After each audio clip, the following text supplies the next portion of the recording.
Η ώρα είναι τώρα 8:50 το πρωί. Και τώρα έχω βγει από το σπίτι με σκοπό να πάω στο κολέγιο. Μπροστά είναι ο σιδηροδρομικός σταθμός.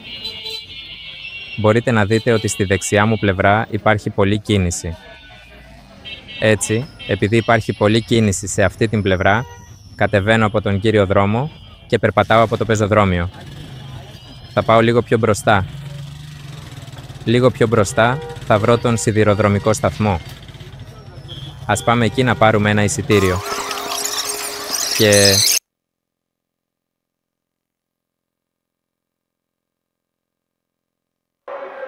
εδώ κάτι ήταν πολύ ενοχλητικό. Και αυτό είναι το μικρόφωνο του σιδηροδρόμου. Εδώ το μικρόφωνο δεν είναι πολύ καθαρό. Δεν μπορείτε να καταλάβετε τι λέει το μικρόφωνο. Αλλά το έντομο θα βγει από το αυτί σας. Έτσι δεν ξέρω γιατί χρησιμοποιούν τόσο χαμηλής ποιότητας μικρόφωνα. Αντί για αυτά τα κακά μικρόφωνα, θα μπορούσαν να βάλουν μερικά καλά μικρόφωνα. Ή θα μπορούσαν να μιλούν πιο αργά, έτσι ώστε να μπορούμε να ακούμε καθαρά τα λόγια. Και...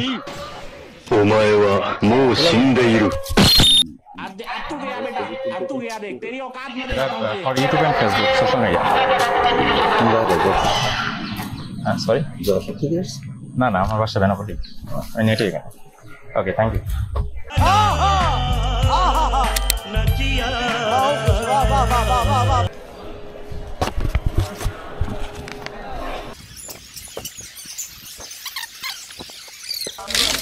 Εν τω μεταξύ υπάρχει μία αλληλοκατανόηση. Δηλαδή, αυτοί που είναι μέσα δεν αφήνουν τους άλλους να βγουν έξω.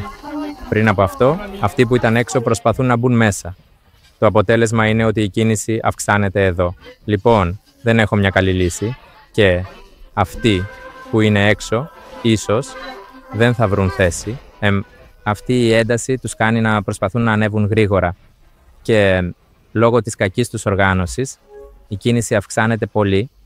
Παρ' όλα αυτά, προσπαθούσα να τους πάρω γρήγορα, γιατί το τρένο δεν θα μείνει εδώ για πολύ. Εντάξει, κατέβηκα εδώ σπρώχνοντας το πλήθος και μετά ξεκινάει το παιχνίδι. Στη συνέχεια θα σας δείξω αυτό το βίντεο μόνος, οπότε παρακολουθήστε το με προσοχή, έτσι.